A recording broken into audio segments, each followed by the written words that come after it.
सबको ये yes problem. Sir. जैसे पूछा है रे ऑफ लाइट, ये किसने पूछा है बेटा? सर मैंने पूछा। सीमा। जी सर। इसी का लैंग्वेज नहीं समझ में आ रहा था। जी सर। लिखा है रे of light passes through equilateral prism। Equilateral मतलब एक ऐसा प्रिज्म जिसके सारे के सारे मतलब जैसे ट्रायंगल होता है ना इक्विलेटरल ट्रायंगल, वैसा इक्विलेटरल ट्रायंगल है। तो इसमें ऐसा बोला है कि एक इक्विलेटरल ट्रायंगल है, उसी के फॉर्म में प्रिज्म है। तो ये है बेटा प्रिज्म, है ना। फिर इसमें कहा है कि ये इक्विलेटरल मतलब सारे इंटीरियर एंगल कितने हो जाएंगे बेटा? सारे इंटीरियर एंगल हो जाएंगे 60 के, ठीक है ना। तो इक्विलेटरल प्रिज्म जो है ऐसा प्रिज्म जिसके सारे साइड जो है सेम लेंथ के हो जाएंगे, जैसे होता है ना इक्विलेटरल ट्रायंगल। म्यू दिया हुआ है 1.5, इसका म्यू दिया हुआ है 1.5, सही है। Such that the ray of light passes through equilateral prism, mu दिया है। Such that the angle of incidence is equal to angle of emergence and the latter मतलब दो है बेटा ना, लिखा है the angle of incidence is equal to the angle of emergence and the latter मतलब emergence is equal to 3/4 of the prism angle. तो E हमको दे दिया, E is equal to 3/4 of the prism angle मतलब 3a/4, और आई भी चूंकि बराबर है तो इसका मतलब ई और आई दे दिया, सही है। फिर बोला है the angle of deviation is, अब भाई देखो यहाँ पे एंगल ऑफ प्रिज्म क्या होगा, ये ए है 60 डिग्री होगा, इसका मतलब हमको ई मालूम हो चुका कितना 3 इंटू 60 डिग्री अपॉन 4, और वही है आई ना, सही बेटा। Yes sir. हाँ 45 हो गया ना सब मिला जुला के। अब जो डेविएशन होता है वो क्या होता है आई प्लस ई माइनस ए, तो क्या हो जाएगा 45 प्लस 45 माइनस 60। सीमा आ गया क्या? Yes sir. ये है भाई, इसमें क्या दिक्कत है जो नहीं समझ आया? सर लैंग्वेज समझ में नहीं आई थी। अब क्लियर है ना? जी सर। तो यहाँ तक सबका हो गया होगा बेटा। अच्छा मैंने कल जो है दो बातें बता दी थी। पहला तो ये लेंस फॉर्मूला, फोकल लेंथ वगैरह ये सब बता ही दिया था। लेंस फॉर्मूला मैंने बेटा बताया था कि ये होता है 1/b minus 1/u is equal to μ2 by μ1 minus 1 1/r1 minus 1/r1 minus 1/r2। मैंने यहाँ पे आपको ये भी बताया था जो कि इम्पोर्टेंट है कि जो लेंस है उसका जो रिफ्रैक्टिव इंडेक्स है, उसके मीडियम का जो रिफ्रैक्टिव इंडेक्स है दैट इज μ2, और μ2 जिस जिस मीडियम में ये लेंस रखा होगा उस मीडियम के रिफ्रैक्टिव इंडेक्स μ1 से क्या है ज़्यादा। तो जो फॉर्मूला है उसमें आप देखें μ2 बाई μ1 है पहला टर्म राइट साइड में, तो μ2 ज़्यादा है μ1 कम है। तो ये आपको पैरामीटर देखने हैं, μ2 को ज़्यादा देखना है, बाकी सब आप देख ही रहे हैं। दूसरा हाँ बेटा सर दिगंबरा को ऐड कर लीजिए।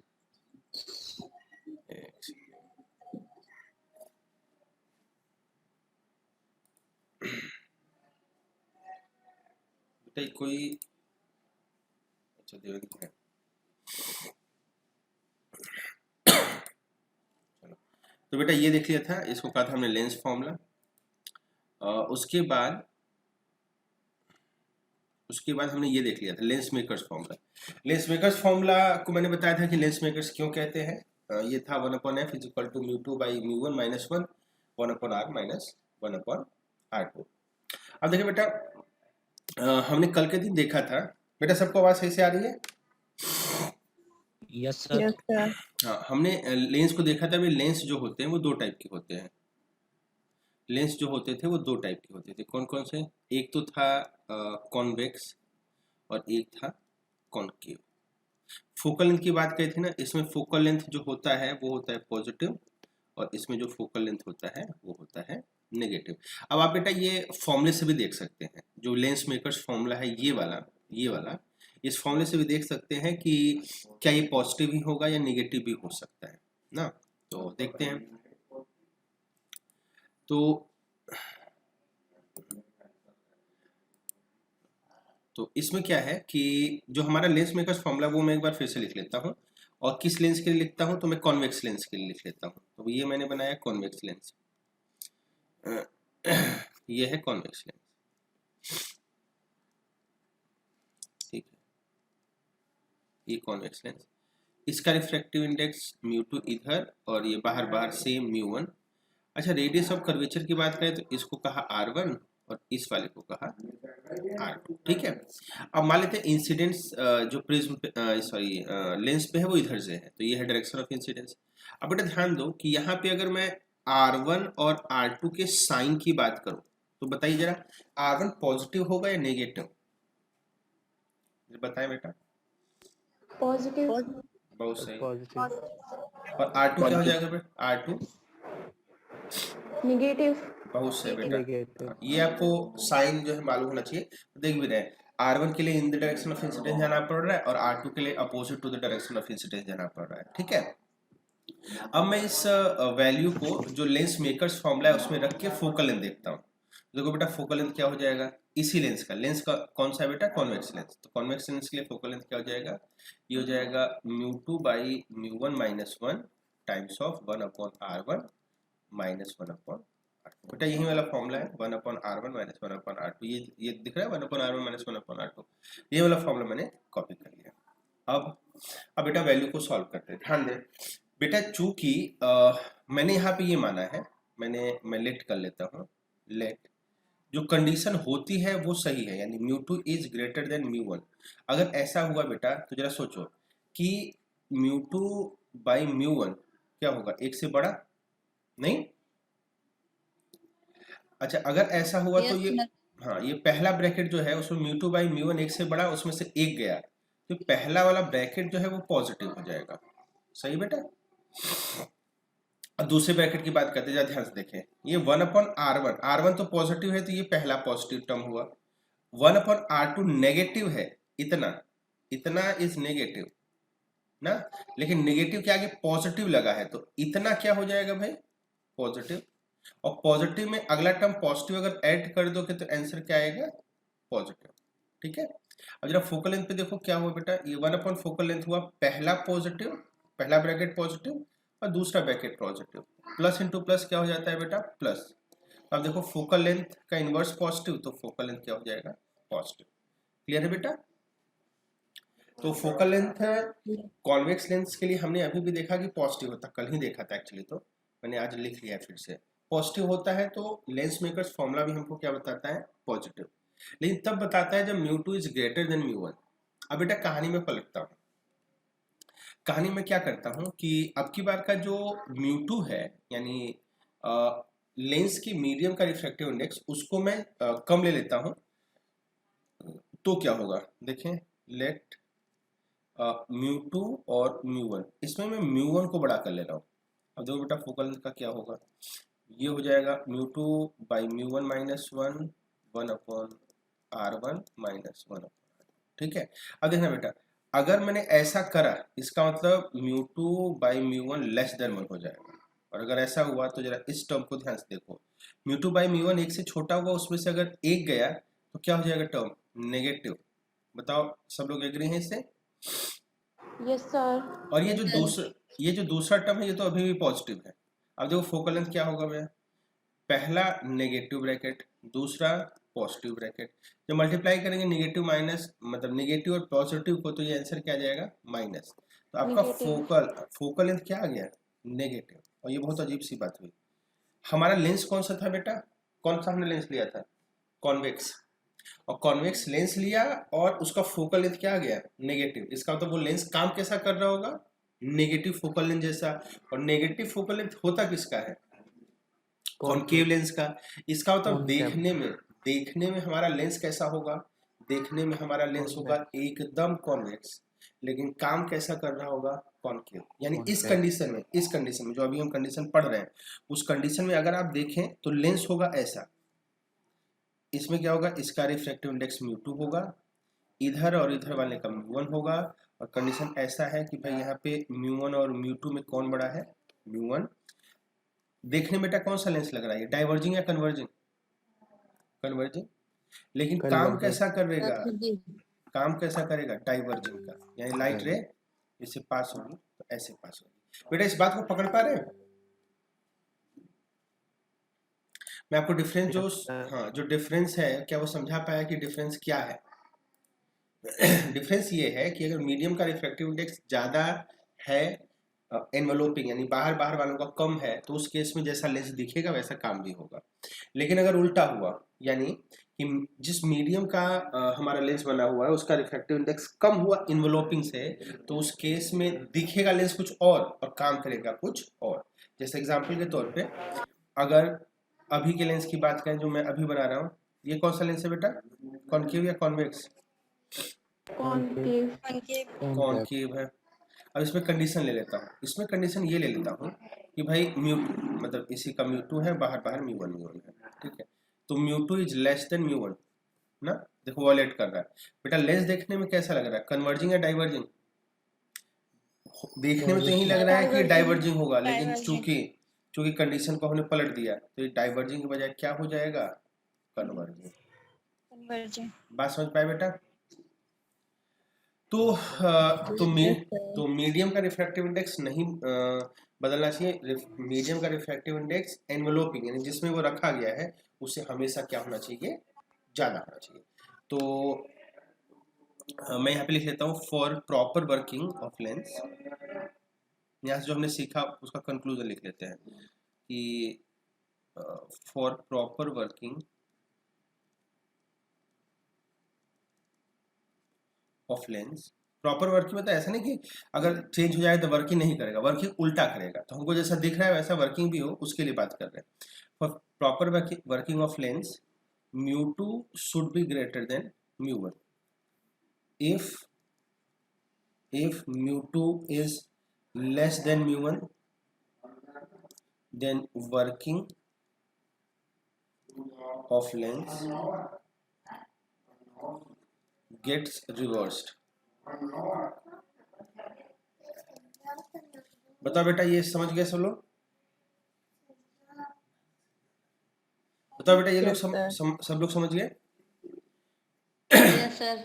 अच्छा अब बेटा देखो यहाँ पे जो ये लेंस फॉर्मूला था, लेंस फॉर्मूला उसको अगर अल्टीमेटली देखो तो अब ये हो गया कैसा, 1/v माइनस 1/u, ये mu two by mu one minus 1 into 1/r1 minus 1/r2 हो गया f। तो आप इसको ऐसे भी देख सकते हो, नहीं बेटा? क्लियर है? Yes, sir. Yes sir. क्योंकि हमने इधर राइट साइड वाला इस वाले टर्म को लेंस मेकर्स फॉर्मूला से वो mu two by mu one minus 1 1/r1 minus 1/r2 से रिलेट कर लिया। अब देखो बेटा यही इसी फॉर्मूले में बहुत डीप कैलकुलेशन में तो नहीं जाता, पर याद है हमने प्राइमरी और सेकेंडरी फोकस की बात करी थी। प्राइमरी और सेकेंडरी फोकस की बात का मतलब ये है कि याद होगा कि जब u इन्फिनाइट तो v होता था कितना, f2 के बराबर, f2 याद है? Yes, याद है? sir. हाँ जब बेटा इसको ऊपर वाले फॉर्मूले में रखोगे आप, ऊपर वाले फॉर्मूले मतलब मेन फॉर्मूला अगर पूरा हम सब जोड़ दे तो इतना हो गया ना, mu two by mu one minus 1 1/r1 minus 1/r2, ये सब जोड़ सकते हैं आराम से ना, ये पूरा ही हम जोड़ लेते हैं, है ना बेटा? जितने टर्म हैं वो सब टर्म यहाँ पे आपको दिख रहे होंगे ना ये। तो बेटा जब इनको हम कनेक्ट करते हैं तो मालूम ये चलता है कि जो 1/f2 मिलता है वो आ जाता है इतना, mu two by mu one minus 1 1/r1 minus 1/r2। ठीक है, ये हमने रख लिया। सही बेटा? क्लियर है? अब जब हम उल्टा करते हैं, कि u equal to f1 and v equal to infinite रखते हैं, तो हमको मान चलता है 1/f1 is equal to minus mu two by mu one minus 1 1/r1 minus 1/r2। अब बेटा अगर पहले वाले को रिलेशन 1 दूसरे वाले को रिलेशन अगर 2 कहूँ तो 1/f1 1/f2 को ध्यान से देखें तो लगभग उनका न्यूमेरिकल वैल्यू तो सेम है, प्लस बस f1 वाले में निगेटिव आ गया है, f2 वाले में पॉजिटिव दिख रहा है। तो यहाँ से मैं बाई 1 एंड 2 ये कह सकता हूँ, 1 एंड 2 ये कह सकता हूँ कि भाई 1/f2 is equal to minus time of 1/f1। बताओ सही बेटा? Yes sir. इसका मतलब f1 is equal to minus f2। बेटा यही मैं शुरुआत में कह रहा था कि भाई दोनों बराबर होते हैं, बस निगेटिव का डिफरेंस होता है। तो आप यहाँ से देख सकते हो कि F1 F2 हमेशा बराबर होते हैं। फॉर्मूला से आप F2 पा जाया करते हैं, तो भाई F2 पर निगेटिव लगा देंगे तो आप क्या पा जाएंगे, F1 पा जाएंगे। यानी अगर आपको याद हो कि कॉन्वेक्स लेंस के लिए फोकल लेंथ पॉजिटिव होता है, तो वो कौन सा फोकल लेंथ है, F2 है। अब F1 की बात करेंगे तो वो पॉजिटिव में नेगेटिव से मल्टीप्लाई करना पड़ जाएगा और वो क्या हो जाएगा, नेगेटिव। क्लियर? तो कॉन्वेक्स लेंस के लिए जो प्राइमरी फोकल लेंथ होगा वो क्या हो जाता है, नेगेटिव। ऐसे ही है ना, याद वाला तो सेकेंडरी है, प्राइमरी वाला निकालने के लिए सेकेंडरी को नेगेटिव से मल्टीप्लाई करना पड़ता है। तो कॉन्वेक्स का वैसे तो फोकल लेंथ पॉजिटिव होता है, पर वो होता है सेकेंडरी, उसको नेगेटिव से मल्टीप्लाई करोगे तो प्लस इंटू माइनस माइनस हो जाएगा, तो प्राइमरी फोकल लेंथ क्या हो जाएगा भाई, नेगेटिव। ऐसे ही कॉनकेव लेंस की बात कर लें, कॉनकेव लेंस का फोकल लेंथ क्या होता है, नेगेटिव।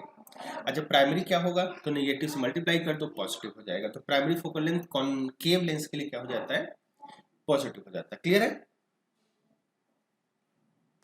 Yes, sir. हाँ, तो आप कंफ्यूज हो रहे हो तो आप कंफ्यूज मत होइए, आपको ये रिलेशन, इस रिलेशन को मैं रिलेशन नंबर 3 कह देता हूँ। रिलेशन नंबर 3 याद होता है, बहुत आसान सा रिलेशन है और इसी का यूज करके आप बड़े आराम से बता सकते हैं कि फोकल लेंथ का क्या रिलेशन होता है। ठीक है बेटा, यहाँ तक क्लियर है?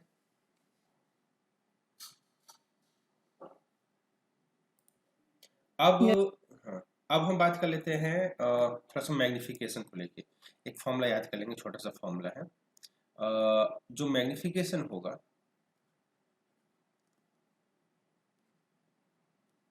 जैसे बात है लेटरल है, जब मैं मैग्निफिकेशन नहीं बताता हूँ तो वो कौन सा होता है, लेटरल मैग्निफिकेशन। तो लेटरल मैग्निफिकेशन m जो होता है that is v upon u।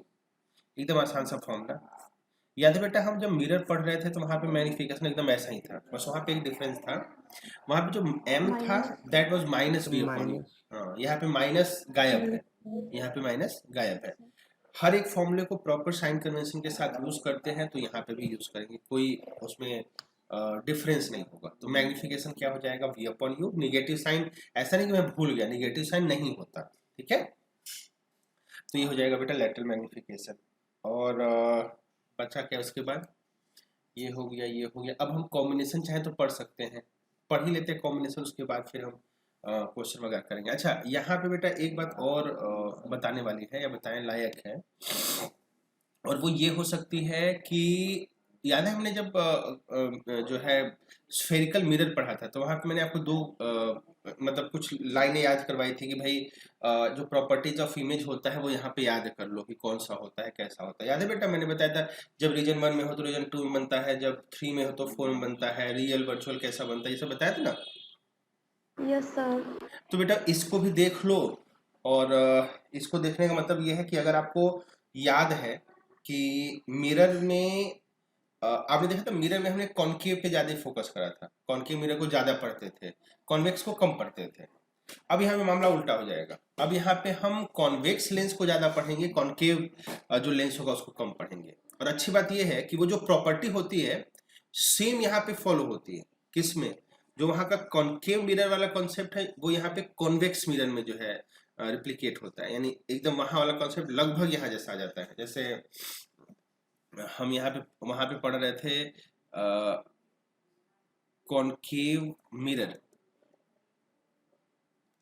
यहाँ पे आप देखेंगे कि यहाँ पे जो कॉन्वेक्स लेंस होगा इसकी प्रॉपर्टी एक जैसी होगी। प्रॉपर्टी का मतलब ये है कि यहाँ पे रीजन ऐसा बटा होगा, जैसे मान लो ये है फोकस, इधर है ये फोकस, है ना, ये F1 F2, तो बेटा ये रीजन 1 हो जाएगा ये, और यहाँ पे रीजन 2, एक 3 और एक ये 4, इस टाइप का रीजन हो जाएगा। और मैं आपको शेयर कर दूंगा, और जैसे वहां पे 1 में था तो 2 में बनता था, इस टाइप से होता था ना, तो आप बड़े आराम से जो है बता पाएंगे। ठीक है, तो ये बेटा अलग से मैं आपको बताऊं या ये आप मैं आपको दिखा दूंगा, आप उसको अपने से पढ़ लेंगे। आपको बस ये याद रखना है कि आपको कॉन्केव मिरर का जो कॉन्सेप्ट याद है वो कॉन्वेक्स लेंस पे लग जाएगा। सही बेटा? Yes, sir. Yes sir. या मैं अभी दिखा दूं आप लोगों को, बताएं जल्दी से बताएं जिससे आगे हम बढ़ पाए। Yes sir. दिखा दूं? ये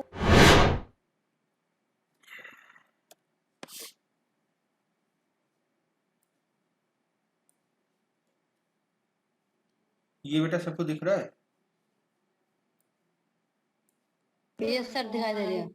यस सर। अभी अभी एक पार्ट और ऐसे आपको दिखेगा, तो फिलहाल इतने के लिए बात कर लेते हैं। एक पार्ट और, मतलब आप देख रहे हैं पूरा यहाँ पे जो है नहीं दिख रहा है, अभी थोड़े पार्ट बचे हुए हैं, तो वो हम देख लेंगे। तो हेडिंग तो पड़ा हुआ है, अलग से हेडिंग डालने की जरूरत नहीं। लोकेशन ऑफ इमेज ऐसे करके बोल दिया, ठीक है। अब आप देखिए क्या है। ऊपर ऊपर जो लिखा हुआ है, लिखा है a convex lens produces a real और virtual image depending on the location of the object. ये कहने की बात नहीं है, ये तो हमको पहले से ही मालूम होता है। ये भाई कहाँ कहाँ लोकेशन है, जैसे हम मिरर में देखते थे ना, ये लेंस कौन सा दिख रहा है बेटा? कॉन्वेक्स, ठीक है। तो हमको दिमाग में कौन सा कंडीशन याद लाना है? उधर जो कॉनकेव मिरर पढ़ा था ना, वो वाला कॉन्सेप्ट एकदम ध्यान में लाना है। सेम सेम कॉन्सेप्ट यहाँ पे आपको दिखेगा। तो लिखा है बेटा कि पहला लाइन कोई काम का नहीं, लिखा है concave lens always produces virtual image of real object. मतलब अगर आप इसको याद करें तो ठीक, नहीं तो वहां पे हम देख लेंगे। वैसे जैसे आपकी छवि आपके सामने तो आ ही जाएगा, ठीक है। देखो यहाँ पे पहला क्या है, ऑब्जेक्ट एट इन्फिनिटी। बेटा देखो याद करो, जब वहां पे ऑब्जेक्ट इन्फिनिटी पे बनता था, रहता था मिरर में, तो इमेज कहाँ पे बनता था बेटा? फोकस पे, याद है? मिरर में मैं, हाँ। यहाँ पे देखो क्या लिखा है, इधर लिखा है object at infinity left side में, आप देख ही पा रहे होंगे लेफ्ट साइड इधर है ये। तो बेटा इमेज के लिए क्या बोला? लिखा इमेज एट एफ रियल, वहां पे भी रियल था। और ध्यान है बेटा वहां पे इन्वर्टेड था ना, यहाँ पे भी इन्वर्टेड है। और बेटा वहां पे इमेज डिमिनिश्ड था, यहाँ पे डिमिनिश्ड बोला नहीं है, शायद जरूरत उसको ना महसूस हुई हो। आप लिखना चाहें तो लिख लेंगे, ठीक है। बट ये समझ में आ गया सबको? Yes clear? सर। अब देखो बेटा, वहां पे बेटा याद है सेंटर ऑफ कर्वेचर जैसा एक टर्म होता था, उसको दिखाते थे लोग, ठीक है। आज यहाँ पे क्या कर रहे हैं कि जो सेंटर ऑफ कर्वेचर है वहां पे भी क्या था, वो 2f डिस्टेंस पे था ना, याद होगा 2f डिस्टेंस पे था। तो यहाँ पे देखो आप सेंटर ऑफ कर्वेचर को कैसे बोला गया है, यहाँ पे आप देखो दूसरे वाले फिगर में कि 2f बोला है। इस 2f का मतलब हमारे लिए क्या हो गया? Centre of curvature. क्लियर है? तो यहाँ पे देखो लिखा पहला, yes sir. Object beyond 2f। तो देखो आप ऑब्जेक्ट कहाँ पे? 2f के लेफ्ट साइड में है, यानी हमारे रीजन 1 में आ गया। क्लियर है? अब देखो याद है कि जब हमारा रीजन 1 में होता था तो वहां पे मिरर में इमेज कहाँ बनता था? रीजन 2 में। 2 मतलब क्या होता था? पोल और सॉरी 2 होता था हमारा फोकस और सेंटर ऑफ कर्वेचर। यहाँ पे देखो क्या है, यहाँ पे जो इमेज बना उसको जरा ध्यान से देखो, एफ और 2f यानी सेंटर ऑफ कर्वेचर और फोकस के बीच में। हाँ बस अंतर ये है कि वहां पे लेफ्ट साइड में ही होता था, यहाँ पे जाहिर सी बात है रिफ्लेक्शन हो रहा है तो राइट साइड में होगा। तो बेटा आपको कंडीशन दिख रहा है कि एकदम वही वाला है जो हमने पीछे वहां याद किया है। याद है ना बेटा, जब हम वहां बात करते थे कि हमारा जो ऑब्जेक्ट है वो इन्फिनाइट और सी इनके बीच में है, तो इमेज कहाँ बनता था? एफ और सी के बीच में। यहाँ पे भी वही है, बस अंतर किस बात का होना, यहाँ पे रिफ्लेक्शन होना, वहां पे तो रिफ्लेक्शन होता था। तो जो कहानी जो इमेज की थी वो लेफ्ट साइड में थी, अब यहाँ पे राइट साइड में हो जाएगी। तो यहाँ पे लिखा हुआ है image between F and 2f, ये दिख रहा है। अच्छा वहां बेटा ध्यान होगा तो इमेज डिमिनिश बनता था ना, यहाँ पे भी देखो डिमिनिश बन रहा है, वहां पे भी इन्वर्टेड बनता था, यहाँ पे भी इन्वर्टेड बन रहा है। क्लियर है? ठीक है भाई, तो आगे बढ़े। अच्छा रियल कहना तो सही होगा, क्योंकि आप देखो यहाँ पे कि इंसिडेंट लाइट रे इधर है और रिफ्लेक्टेड लाइट रे इधर है, दोनों अपोजिट है। इसका मतलब ये है कि रियल है। ये तो हमने वहीं पे डिस्कस कर लिया था, याद है? ठीक है बेटा, अब आगे बढ़ते हैं। ऑब्जेक्ट एट 2f, इसका मतलब हमारा ऑब्जेक्ट कहाँ पे हो गया? सेंटर ऑफ कर्वेचर पे। तो इमेज कहाँ बनता था, याद है? सेंटर ऑफ कर्वेचर पे। तो यहाँ पे भी लिखा है इमेज एट 2f। रियल होगा, कहने की जरूरत नहीं, इन्वर्टेड होगा एंड ऑफ सेम साइज। एकदम सेम कहानी जो पीछे हमने पढ़ा था मिरर को लेके, एकदम वहीं पे रिपीट कर दी गई। बताओ बेटा आप लोग एग्री हो? Yes sir. बस उसके बाद उसके बाद जो बचा पार्ट है वो आपको एकदम सिमिलरिटी से, मतलब इसमें कुछ भी आपको नया जोड़ना नहीं है, कुछ नया याद नहीं करना है। सेम कहानी जो हमने पीछे देखी होती है वो सेम कहानी जो है यहाँ पे कॉपी कर लेनी है। तो मैं बस आपको दिखा दे रहा हूँ जिससे आपको अलग से बहुत याद करने के लिए मेहनत ना लगानी हो। ये जो बचा पार्ट है वो इधर में दिखा दे रहा हूँ। ये वाला फिगर बेटा दिखने लगा सबको? बेटा फिगर ठीक है? हाँ बेटा हमारे पास लगभग 9 मिनट के आसपास टाइम है, तो इसको भी देख लेते हैं। अब देखो बेटा कहानी आगे बढ़ती है, आगे बढ़ने में कहाँ पहुंच जाती है। कहते हैं कि जो ऑब्जेक्ट है एफ और 2f के बीच में है, दिख ही रहा है, याद होगा एफ और 2f के बीच में का मतलब वहां पे क्या हो जाता था, हम रीजन 2 में आ गए तो इमेज रीजन 1 में बनने लगता था, यानी सेंटर ऑफ कर्वेचर इनफाइनाइट के बीच में। और यहाँ पे देखो बेटा, यहाँ सेंटर ऑफ कर्वेचर कौन है, 2f, और इनफाइनाइट इधर है, तो उसके बीच में बनने लगा बेटा, दिख रहा है, याद होगा। तो वहां पे जो इमेज होता था वो उल्टा ही बनता था, इनलार्ज बनता था, रियल भी बनता था। तो यहाँ पे देखो सब है, रियल है सेम कहानी, इन्वर्टेड है सेम कहानी, एंड मैग्नीफाइड सेम कहानी। क्लियर बेटा? Yes, sir. एट एफ जब वहां भी होता था तो इमेज इनफाइनाइट भी बनता था, यहाँ पे भी लिखा है इमेज एंड इन्फिनिटी, रियल होगा, इन्वर्टेड होगा, एंड मैग्नीफाइड होगा। ठीक है, सेम कहानी, कुछ भी आपको जोड़ना नहीं है, सब कुछ वही। अब देखो ऑब्जेक्ट बिटवीन एफ एंड सी, बेटा यहाँ पे जो सी बोला है ना वो ऑप्टिकल सेंटर को बोला है, जैसे जिसको मैं अक्सर ओ बोल देता था वो सी बोला है, तो सी मतलब सेंटर ऑफ कर्वेचर नहीं, सी मतलब ऑप्टिकल सेंटर। तो ऑप्टिकल सेंटर और एफ के बीच में लिखा ऑब्जेक्ट बिटवीन एफ एंड सी, तो ऑब्जेक्ट आपका यहीं ए भी दिख रहा होगा, ये वाला, तो कहते हैं ये एफ और सी के बीच में है। तो याद है बेटा, हम चले गए रीजन नंबर 3 में, तो इमेज कहाँ बनेगा बेटा, रीजन नंबर 4 में। उल्टी साइड बनता था, याद होगा, इनलार्ज बनता था, इरेक्ट बनता था, और वर्चुअल बनता था। यहाँ पे देखो बियॉन्ड 2 लिखा है, बियॉन्ड 2f, देख रहे बेटा, बियॉन्ड 2f मतलब ये उसी साइड बन गया। उसी साइड बनने का मतलब क्या हो गया बेटा कि इंसिडेंट रे और रिफ्लेक्टेड एक ही साइड में, इसका तो वर्चुअल इमेज हो गया। तो देखो ये वर्चुअल इमेज लिखा हुआ है, इरेक्ट लिखा हुआ है, मैग्नीफाइड लिखा हुआ है, और बिहाइंड द ऑब्जेक्ट मतलब ये आपको बस समझ लेना है। मतलब बोलते समय यहाँ पे तो एक मजबूरी भी है ना, हमने कहा था वहां पे मिरर की दूसरी तरफ बनेगा, और यहाँ पे उस दूसरी तरफ तो पहले ही बन रहा था, अब उसी तरफ बन जाएगा। क्लियर? तो इस तरीके से हमारा जो प्रॉपर्टी है करस्पॉन्डिंग वो हमको मालूम चल जाएगी। बताओ बेटा, यहाँ तक क्लियर है सबको? Yes, sir. Yes, sir.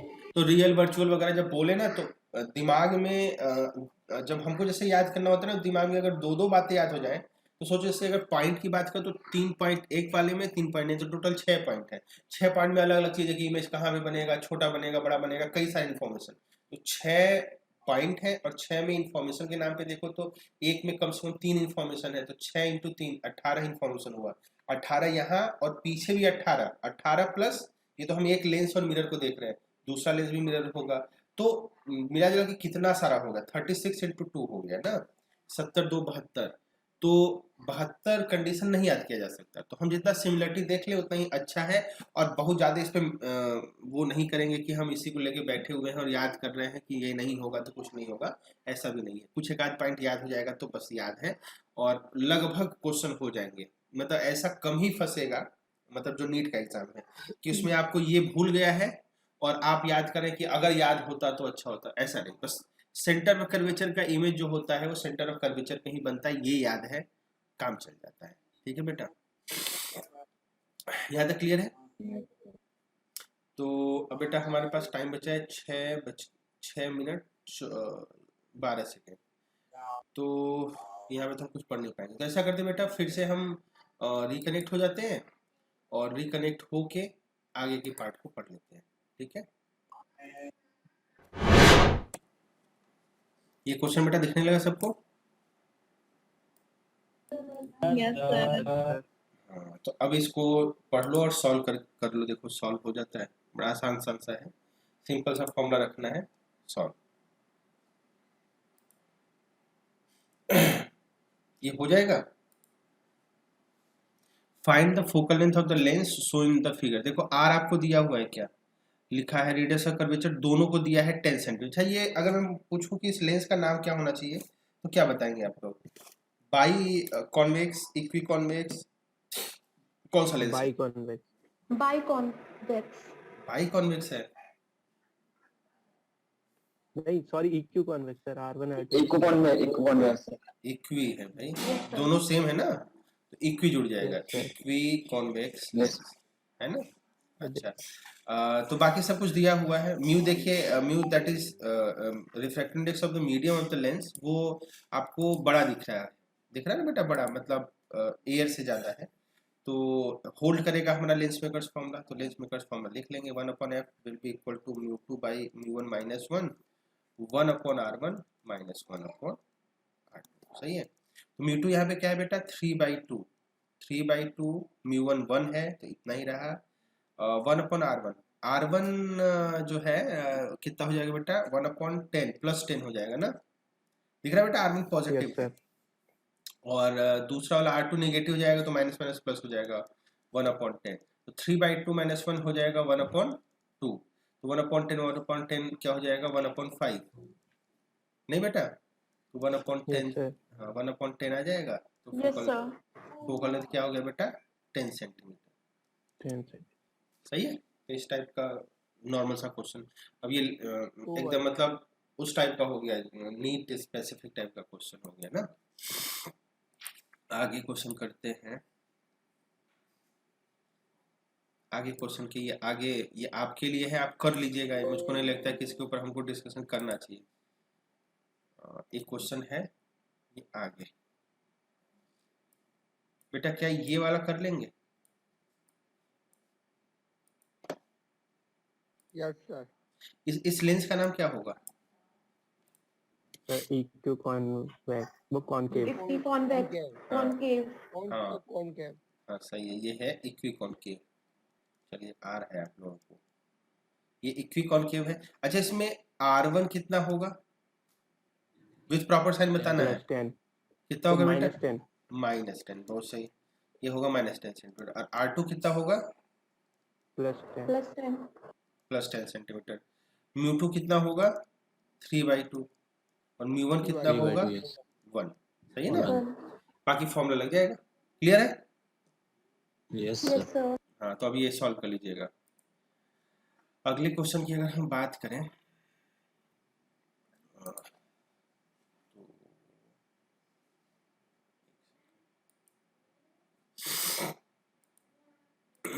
अगला क्वेश्चन हो सकता है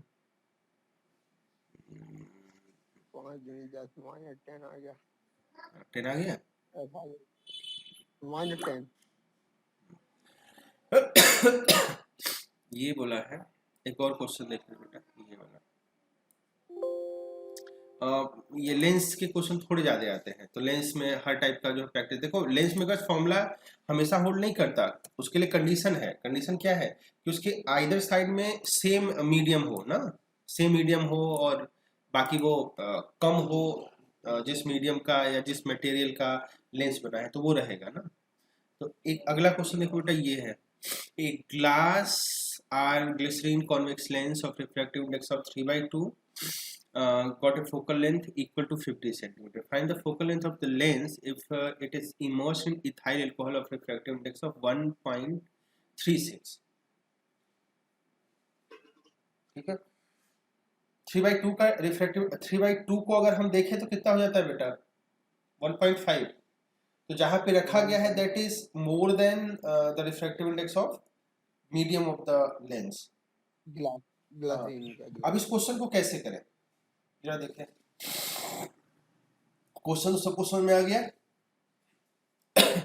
मेरा Yes, sir. मेरा यहाँ पे ये क्वेश्चन है कि जो पहला लाइन है, ए ग्लास और glycerine convex lens of refractive index of 3/2 had got focal length equal to 50 centimetre. तो 50 सेंटीमीटर फोकल लेंथ होने का मतलब क्या है, ये कहाँ पे रखा गया होगा, एयर में, वाटर में, या कहाँ पे रखा गया होगा? Glass में. ना ना ना, मतलब बाद में एयर में जिन्होंने एयर बोला वो सही का, इसने बोला है ना भाई ग्लास और ग्लिसरीन कॉन्वेक्स लेंस, यानी उन्होंने ये कहा है कि भाई चाहे तुम जो लेंस है उसके मीडियम को ग्लास बोल दो या उसके मीडियम को ग्लिसरीन बोल दो, है ना, यही तो बोला है। लेकिन सर एथाइल अल्कोहल में डूबा हुआ है ना। एथाइल अल्कोहल में तो बाद में है ना, तो ग्लिसरीन एथाइल अल्कोहल होता है क्या? नहीं सर। नहीं सर। नहीं होता ना। तो पहला जो लाइन लिखा है कम से कम वो तो हम पढ़ पाएंगे ना, वो लाइन क्या लिखा है, बोला है एक कॉन्वेक्स लेंस है, तो ये कॉन्वेक्स लेंस हुआ। अब इस लेंस के मटेरियल को उसने क्या बोला, कहा कि या तो इसको ग्लास बोल दो या इसको क्या बोल दो, ग्लिसरीन। ग्लिसरीन बोल दो ना। अभी ये तो मान चल गया ना। अब इसका फोकल लेंथ बोला है कितना, 50 सेंटीमीटर, पॉजिटिव होगा जाहिर सी बात है। अच्छा अगर ऐसा केस है तो हमारा ये जो ग्लिसरीन या ग्लास का लेंस है वो कहाँ पे रखा गया होगा? जाहिर सी बात है मीडियम बोला नहीं गया, मीडियम बोला नहीं गया इसका मतलब एयर में रखा गया होगा। एग्री हो बेटा आप लोग? Yes, sir. फिर बाद में क्या करना है, बाद में इसी ग्लास या ग्लिसरीन के लेंस को, जिसका रिफ्रैक्टिव इंडेक्स कितना दिया है इन्होंने 3/2 ना, 2/2. हाँ इसको मैं μ2 बोल देता हूँ, और यहाँ पे भी लिख लेता हूँ ये μ2 है दैट इज 3/2, और बगल बगल में μ1 है दैट इज 1, पहले की कहानी। और बाद में इसको कहाँ पे रखा गया? इथाइल अल्कोहल में। इथाइल अल्कोहल का जो μ1 है दैट इज 1.36, ये अलग है, μ1 इक्वल टू 1.36। क्लियर बेटा? अब 3/2 को अगर आप करते हो तो 1.5 आता है, इसका मतलब यही हुआ ना 1.5 कि हमारा आंसर नेगेटिव होगा। बताओ सब लोग एग्री हैं? यस सर क्योंकि ये लेंस क्या हो जाएगा, लेंस कॉन्वेक्स ही रहेगा, कॉनकेव हो जाएगा, क्या हो जाएगा? कॉनकेव हो जाएगा, Concave. क्योंकि एनवेलोपिंग मीडियम जो है उसका रिफ्रैक्टिव इंडेक्स ज्यादा है उस मीडियम से ज्यादा, जिसका लेंस ज्यादा। बना हुआ है ना। अब इसको सॉल्व कैसे करें? हमको इसका फोकल लेंथ चाहिए, तो बेटा जहां से हमको चाहिए होता वहीं से स्टार्ट करते। देखिए इसका रेडियस ऑफ कर्वेचर r1, इसका रेडियस ऑफ कर्वेचर r2। अब हम यहाँ से जब फोकल लेंथ बताएंगे, मान लो 1/f', वो क्या हो जाएगा बेटा? μ2/μ1 -1, 1/r1 -1/r2। बताओ होगा कि नहीं? अब बेटा f' बताने के लिए इतना तो हमको मालूम है, इतना तो हम जानते हैं क्योंकि μ2 μ1 दिया है। इतना नहीं जानते तो इसका जुगाड़ कर ले। जुगाड़ कहाँ से होगा? ऊपर कुछ पैरामीटर्स दिए हैं वहां से कर लेते हैं जुगाड़। देखो पहला जो दिया हुआ है उसमें यही लेंस मेकर्स फॉर्मूला लगाओ तो वो ये होगा 1/f is equal to μ2/μ1 -1, 1/r1 -1/r2। बताओ बेटा ये जो ये रेडियस ऑफ कर्वेचर है पहले सरफेस और दूसरे सरफेस का, क्या इसको एयर में रखें या इथाइल अल्कोहल में रखें, सेम रहेगा ना? R1 R2 तो भाई वो तो एक बार लेंस बन गया है, तो लेंस बन गया तो R1 R2 तो फिक्स हो गया, वो थोड़ी बदलेगा। तो वैल्यू लिख लेते बेटा, देखो आप 1/f, f है +50, सही है। μ2 कितना है बेटा? 3/2, μ1 है 1, तो इतना ही रह गया। अच्छा ये 1/r1 प्लस 1/r2 हो जाएगा। ये प्लस क्यों होगा ना, साइन कन्वेंशन से, ठीक है बेटा? हाँ तो यहाँ से हमको वैल्यू मालूम चल गई, यहाँ से ये वाली वैल्यू जो है, अगर इस वैल्यू को मैं x कह दूं तो ये x हमको मालूम चल गया। ये हो गया बेटा कितना? 1/2। तो ये 1/2 मतलब 2 से डिवाइड हो जाके हो जाएगा 1/25, क्या 1/25 इक्वल टू x। सही बताओ बेटा, ठीक है? अब आते हैं अपने फॉर्मूले पे। जो अपना फॉर्मूला होगा उसमें हम प्लस करेंगे 1/r1 प्लस 1/r2, सही है। तो मिल गया हमारा आंसर 1/f'। हमको बताना है μ2 कितना है भाई, μ2 कितना है 1.5, μ1 कितना है 1.36 -1 इंटू x, x कितना है भाई 25। क्या बताओ बेटा f' सबको मान चल गया। अच्छा कोई ऐसा तो नहीं है कहता कि नहीं भाई 1/5 को 1.36 से डिवाइड करके दिखाओ कि आंसर कितना आएगा। ये आधा क्वेश्चन सॉल्व किया गया है भाई। मैं ये मानता हूँ कि बूढ़ा भाग कर लेंगे, क्या कर लेंगे बेटा? बस हो गया। तो इस तरीके से हम बेटा सॉल्व कर सकते हैं, तो इसको थोड़ा ध्यान से देखिएगा, इस टाइप के भी क्वेश्चन हो सकते हैं, सही ना। अब बात करते हैं कुछ और क्वेश्चन देखते हैं।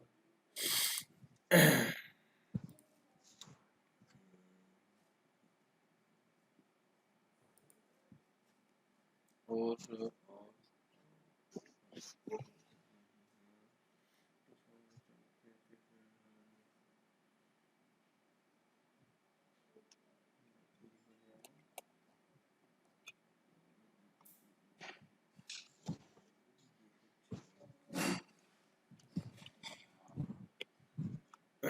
ये बेटा एक ये भी क्वेश्चन है, जब इतना कुछ लिख ही लिया तो ये भी देख ही लेते हैं। एक ये क्वेश्चन है बेटा, वैसे इसको करना आप ही को है, मैं बस आपको दिखा दे रहा हूँ कि क्या है क्वेश्चन। दिख रहा है बेटा? छोटा बड़ा हो गया भाई, आधा आधा पूरा स्क्रीन का आधा दिख रहा है बेटा। सबको दिख रहा है ये क्वेश्चन? Yes, sir. हाँ लिखा है a thin lens made of material of refractive index of μ0 has a focal length of f0 in air. Find the focal length of this lens if it is immersed in a liquid of refractive index μ. बताओ बेटा, क्या जो question अभी हमने करा है same question है? Yes sir. Same question है ना भाई? इस यस सर। क्वेश्चन सबको पढ़ पा रहे हैं सब लोग? डूबा है उसका रेफरेंस नहीं कर रहा। सब कुछ हाँ सर, दिया कर है, लेंगे ये वाला। एकदम सेम सेम क्वेश्चन है, बस यहाँ पे पैरामीटर्स चेंज हो गए। सही है, तो ये हो गया। ये और देख लेता हूँ। पहले वही एयर में रख के फिर बाद में लिक्विड में करता हूँ। हाँ बिल्कुल भाई, एकदम सेम, इसमें कोई डिफरेंस ही नहीं है, एकदम एकदम सेम, कोई डिफरेंस नहीं। अब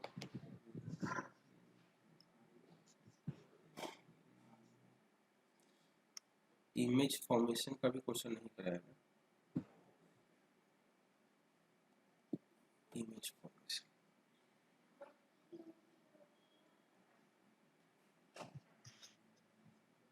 चलो पावर देख लेते हैं और कॉम्बिनेशन देख लेते हैं, उसके बाद पढ़ते हैं, ठीक है? तो उसके बाद सभी क्वेश्चन देख लेंगे, ठीक है? आगे बढ़ते बेटा, आगे बात करें तो बेटा हमको पावर के बारे में बात करनी, थोड़ा सा लेंस के पावर की बात करेंगे, फिर कॉम्बिनेशन की बात करेंगे, ठीक है? देखें, बात करते हैं पावर ऑफ लेंस की। बेटा इससे पहले हमने पावर के ऊपर बहुत ज़्यादा ध्यान नहीं दिया, लेकिन यहाँ पे हम ध्यान देंगे और यही वाले कॉन्सेप्ट को आगे भी जो है प्रोपोगेट कर देंगे। आगे मतलब जो पीछे हम कॉन्सेप्ट पढ़ चुके हैं, पावर ऑफ लेंस। सही बेटा, तो पावर ऑफ लेंस की अगर हम बात करें तो ये एक हमेशा स्केलर क्वांटिटी होता है, स्केलर क्वांटिटी है। अच्छा बेटा, ये जो पावर होता है अगर मैकेनिक्स में होता है तो इसका यूनिट होता है वॉट ना, यहाँ होता है डायोप्टर, मीटर इनवर्स। ठीक है? डायोप्टर से इसको मेजर करते हैं। तो पावर होता क्या है? पावर होता है 1/f। ये जो f है ये है फोकल लेंथ, और फोकल लेंथ भी कौन सा फोकल लेंथ?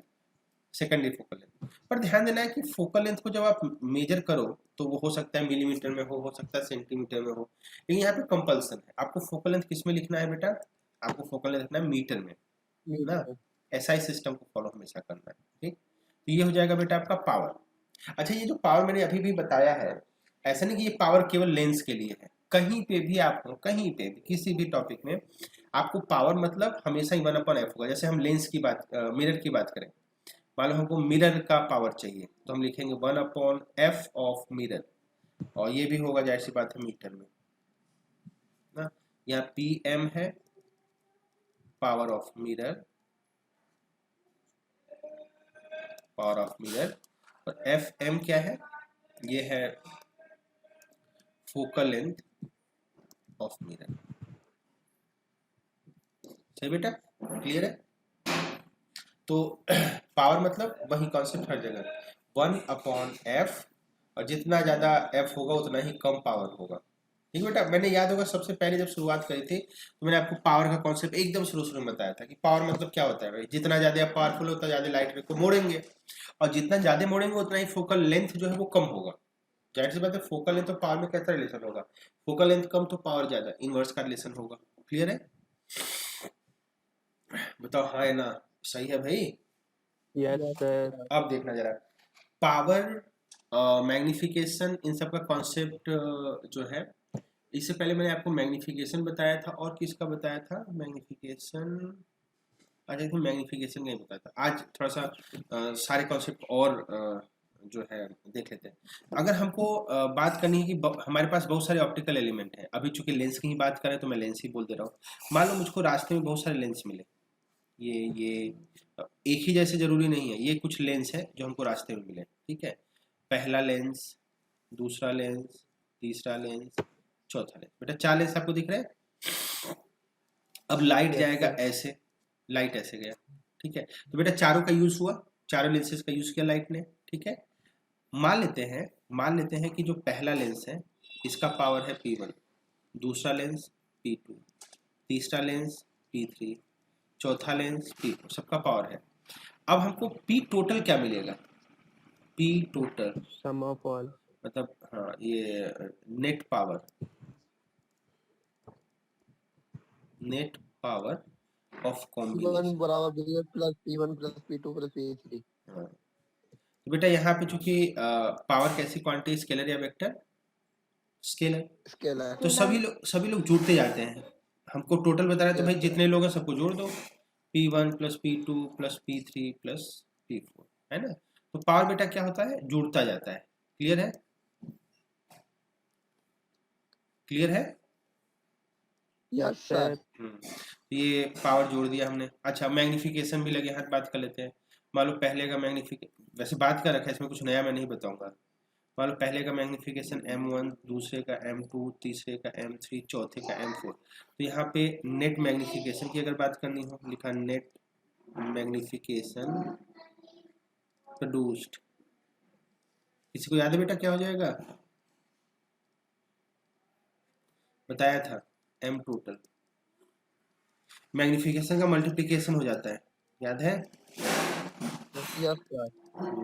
ये सर कह तो रहे लेकिन बताया नहीं पहले, तो ध्यान नहीं रहा, भूल गए थे सर। तो क्या करेंगे, मैग्निफिकेशन को मल्टीप्लाई। मल्टीप्लिकेशन कर देते हैं। क्लियर है भाई।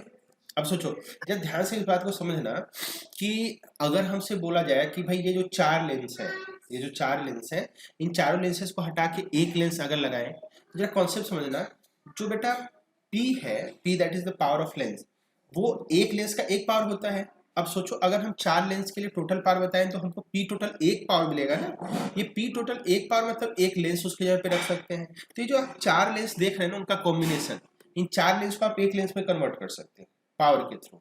ठीक है, तो इसी को हम कहते हैं कॉम्बिनेशन ऑफ लेंसेज। वो देख लें इसी के साथ साथ, combination of lenses. Combination of lenses में क्या है कि लेंस जो है कैसे भी हो, इससे फर्क नहीं पड़ता कि कॉन्वेक्स है कॉनकेव है, पर उनके लिए मुद्दा ये है कि वो चिपके होने चाहिए एक दूसरे से, एक दूसरे से ऐसे चिपके होने चाहिए। दिख रहा है बेटा, ये ऐसे ऐसे चिपके हुए हैं। तो मान लेते हैं कि पहले का फोकल लेंथ है f1, दूसरे का f2, तीसरे का f3, सही है। और लाइट रे ऐसे जाएगी, तो इन तीन के जगह पे, इन तीन के जगह पे एक लेंस अगर हम रखें, एक लेंस रखें, तो जाहिर सी बात है ये जो एक लेंस है उसको हम इक्विवेलेंट लेंस कहेंगे, नहीं। अब इक्विवेलेंट लेंस का जो पावर इक्विवेलेंट होगा इन सबके पावर के सम के बराबर हो जाएगा। तो देखो क्या हो जाएगा, हम जैसा कि जानते हैं कि P टोटल या P इक्विवेलेंट क्या हो जाएगा, P1 plus P2 plus P3। तो वन P इक्विवेलेंट को क्या हम कह सकते हैं बेटा, इसमें दो बार E लिखा हुआ दिख रहा है मुझको, एक E हटा देता हूँ, 1/f तो P इक्विवेलेंट हो जाएगा 1/f equivalent, 1/f1 plus 1/f2 1/f1 plus 1/f2 plus 1/f3, सही भाई। ठीक है, तो आप देखो तो इसी रिलेशन के थ्रू हमारा क्या रिलेट हो गया, पावर रिलेट हो गया। ठीक है, हाँ, पर इसके लिए कंडीशन क्या है, दो बातें हमको समझनी पड़ेंगी। कई बार क्या होता है कि जब ऐसे लेंस दिख जाते हैं तो लगता है ये f1 f2 f3 जो है कहाँ का फोकल लेंथ है। तो बेटा जब भी बोला ना जाए तब भी फोकल लेंथ जो हम बताते हैं उसमें लेंस को हम कहाँ रखते हैं, एयर में। तो मैं यहाँ पे लिख देता हूँ कि f1 f2 f3 ये क्या है, आर फोकल लेंथ। ये कौन से फोकल लेंथ है, प्राइमरी या सेकेंडरी, सेकेंडरी हमेशा इन एयर। इन एयर का मतलब क्या बेटा, इनको जब कहाँ पे रखा जाए, एयर में रखा जाए। ठीक है, एयर में रखा जाए। हाँ, और दूसरा कंडीशन ये है कि जब हमने ये 1/f इक्विवेलेंट का फॉर्मूला लगाया है तो लेंसेज जो है इनके बीच में गैपिंग नहीं होना चाहिए। इसमें हुआ lenses touching each other, lenses touching each other. ऐसा नहीं कि एक लेंस कहीं और हो दूसरा उसको कहीं और रख दिया है, ऐसा नहीं। हाँ, मिले हुए चाहिए। हाँ, तो तीनों मतलब जितने भी लेंस हो, 3 हो 10 हो, सभी चिपके होने चाहिए ना। तो आप देखो ये सारे लेंस मैंने जो चिपका के, हाँ, चिपका के रखे हैं ना, लेंसेस इन कांटेक्ट, सही बेटा, समझ में आ गया। Yes sir. तो इस तरीके से हम इस टाइप के क्वेश्चन को भी बड़े आराम से कर सकते हैं। क्लियर है। अब ये हो गया। अब बेटा इतना कुछ कर लिया है तो एक और कॉन्सेप्ट देख लेते हैं, सिल्वर्ड लेंस का। नहीं, दो चीजें और देख लेते हैं, कटिंग ऑफ लेंस और देन आफ्टर सिल्वर्ड लेंस का। ठीक है, फिर उसके क्वेश्चन एक साथ कर लेंगे। बेटा ये सबको समझ में आ रहा है मैं क्या क्या बोल रहा हूँ? Yes sir. Yes, sir. Cutting of lenses में बेटा हम लेंसेज को दो तरीके से कट करेंगे। पहला तो क्या करेंगे, पहला कट करेंगे अलोंग प्रिंसिपल एक्सिस,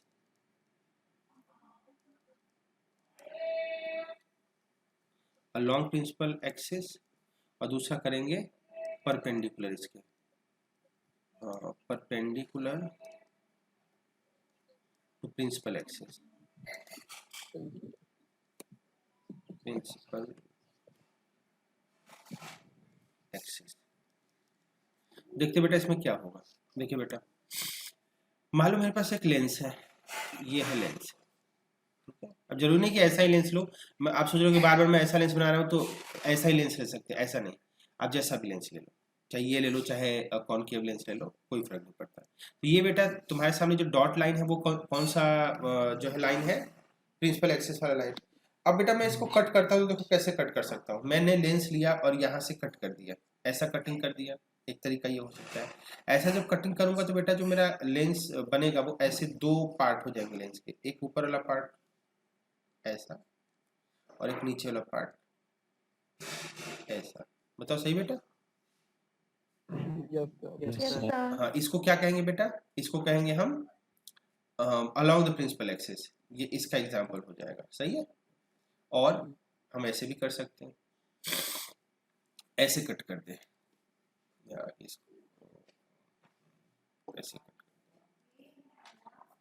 इस टाइप से। अब बेटा ये प्रिंसिपल एक्सिस को मैंने कैसे कट कर दिया, अलोंग या परपेंडिकुलर? परपेंडिकुलर। Perpendicular. इस केस में कहानी जो बनेगी वो ऐसी बनेगी, दो पार्ट हो जाएंगे, एक ऐसा प्लेन और एक ऐसा पार्ट कर्व वाला, ऐसे एक प्लेन ये, एक कर्व ऐसा, दो हो जाएगा बेटा। तो ये हमारी दो टाइप की कटिंग है। अब देखो क्या होगा, जो पहला कटिंग है, जो पहला कटिंग उसमें क्या हुआ, मान ले जो हमारा मेन जो लेंस था उसका ये था रेडियस ऑफ कर्वेचर R1, ये था R2। अब बताओ बेटा ये जो हमने अभी कट करा है अलोंग द प्रिंसिपल एक्सिस, उसमें क्या R1 R2 बदला या सेम है? सेम है। Same है. सेम है भाई, ये थोड़ी बदला, R1 वही R2 वही। अच्छा बताओ जरा क्या लेंस का मीडियम बदला? लेंस का मीडियम बदला? क्या मान लो ग्लास का No, sir. लेंस बना है तो अभी भी ग्लास का है, तो No, सोचो sir. जरा बेटा इस वाले केस में क्या फोकल लेंथ पे कोई फर्क पड़ेगा? जैसे मान लो पहले फोकल लेंथ था लेंस का f, और अभी मान लेते हैं कि फोकल लेंथ दोनों लेंस No, का sir. f1 f dash f double dash है। तो फोकल लेंथ का फॉर्मूला क्या होता है? फोकल लेंथ का फॉर्मूला होता है μ2 minus μ1 minus 1 upon R1 minus 1 upon R2, यही तो होता है। तो ना तो हमने μ2 बदला, ना हमने μ1 बदला, ना हमने R1 बदला, ना हमने R2 बदला, तो क्या फोकल लेंथ बदलेगा या वही रहेगा? सेम नहीं है। बदलेगा. नहीं बदलेगा। नहीं बदलेगा का मतलब ये है कि भाई f1 डैश हो, f डैश हो, चाहे f डबल डैश हो, यानी ऊपर वाला पार्ट हो चाहे नीचे वाला पार्ट हो, ये सभी पार्ट का फोकल लेंथ सेम होगा और वही होगा जो ओरिजिनल हमारा लेंस है उसका। तो ओरिजिनल लेंस जो है उसका ही फोकल लेंथ हमारा हर एक पार्ट जो कट होने के बाद दिखता है सेम होता है। इसलिए जो ऑब्जेक्ट होगा जितने दूर रख के हम मेन जो है लेंस से इमेज बनाते थे वैसा ही इमेज हमारे कटिंग के बाद भी बनेगा, मतलब सेम कहानी, कुछ नहीं बदलेगा। फोकल लेंथ सेम तो यू सेम, वी सेम, कुछ सब कुछ सेम रहेगा, कुछ नहीं बदलेगा। तो आफ्टर कटिंग फोकल लेंथ में कोई बदलाव नहीं होता, इसलिए करस्पॉन्डिंग ऑब्जेक्ट लेंथ के करस्पॉन्डिंग जो इमेज लेंथ होगा उसमें कोई बदलाव नहीं होगा। तो सब कुछ सेम, बिना कटिंग से पहले और कटिंग के बाद सभी कुछ सेम है, सिवाय इस बात के क्या देखो बेटा अपार्चर आधा हो गया। देखो ऊपर वाला जो पार्ट है, ऊपर वाला पार्ट वो आधा एरिया का दिख रहा होगा, ये वाला पार्ट मेन लेंस का तो आधा हो गया ना, तो इसका मतलब अपार्चर आधा रह जाएगा। तो बेटा फोकल लेंथ में तो कोई बदलाव नहीं होगा, बट अपर्चर जो है रिड्यूस टू हाफ ना, अच्छा। रिड्यूस टू हाफ कहेंगे। उससे क्या होगा? तो उससे बेटा ये होगा कि जैसे मान लो पहले जो मेन लेंस था अगर वो 10 लाइट रेज को अपने ऊपर आने देता था, 10 लाइट रे को, तो हमारा एक पार्ट जो कटिंग के बाद होगा वो 5 को ही आने देगा। इसका मतलब जो इमेज की क्वालिटी होगी वो पहले की जस्ट आधी रह जाएगी। तो इमेज क्वालिटी रिड्यूस हो जाता है। इमेज क्वालिटी का मतलब जैसे पहले बहुत साफ सुथरा दिखता था, अब जब कटिंग के बाद लेंस का यूज करोगे तो आधा साफ सुथरा दिखेगा। क्लियर है? तो ब्राइटनेस डिक्रीज हो जाती है, तो इमेज क्वालिटी इस केस में क्या हो जाएगी, बस रिड्यूस हो जाएगी। ठीक है बेटा, समझ में आया?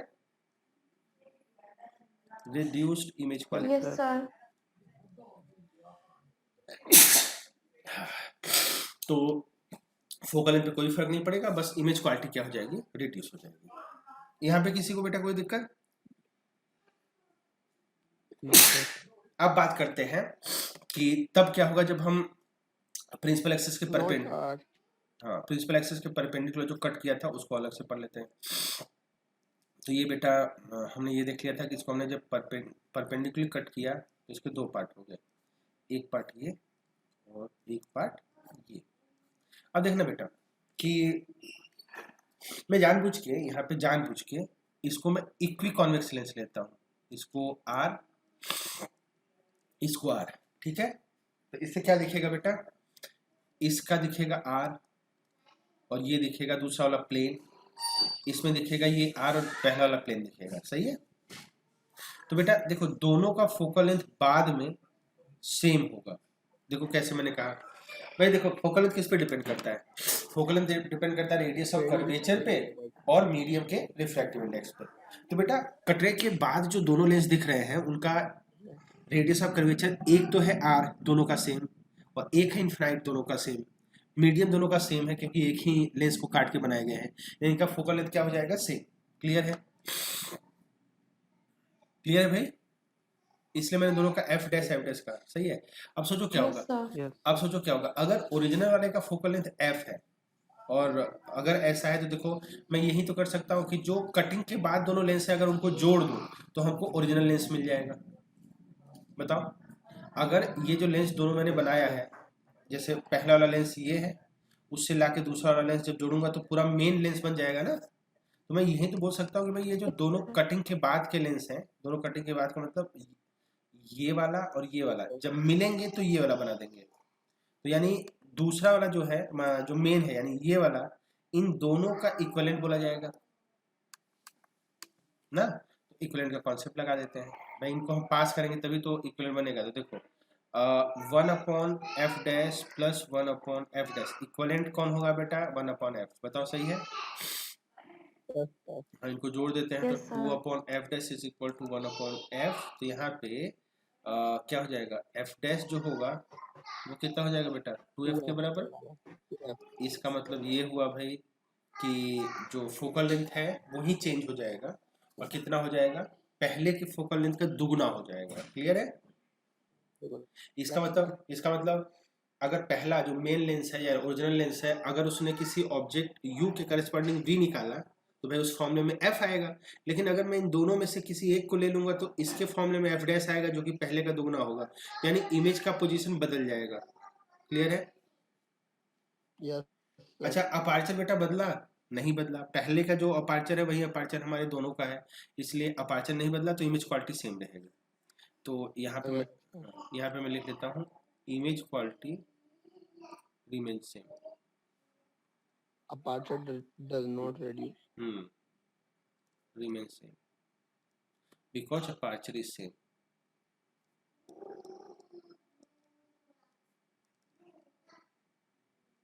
सही है? हाँ, तो इस तरीके से बेटा हमारा कटिंग ऑफ लेंस हो जाता है। तो कुछ नहीं करना है, अगर हम प्रिंसिपल एक्सिस के अलोंग कट कर देते हैं तो क्या कहानी होगी, फोकल लेंथ में कोई बदलाव नहीं होगा। हमको बस फोकल लेंथ के बदलाव पे ध्यान देना है और बाकी ये सब याद रखना है कि भाई हाफ हो जाएगा तो इमेज क्वालिटी जैसे बस रिड्यूस हो जाएगी अपर्चर आधा होने से। और अगर हमने परपेंडिकुलर कट कर दिया तो जो नया कटा हुआ लेंस मिलेगा उसका फोकल लेंथ पहले का दुगना होगा। बस इतना याद कर लिया, काम चल जाएगा। ठीक है बेटा? अच्छा अब टाइम बहुत ज़्यादा नहीं है, बहुत ज़्यादा नहीं बेटा। तो सर हाँ केमिस्ट्री स्टार्ट हो गया हमारे 9:30 पे।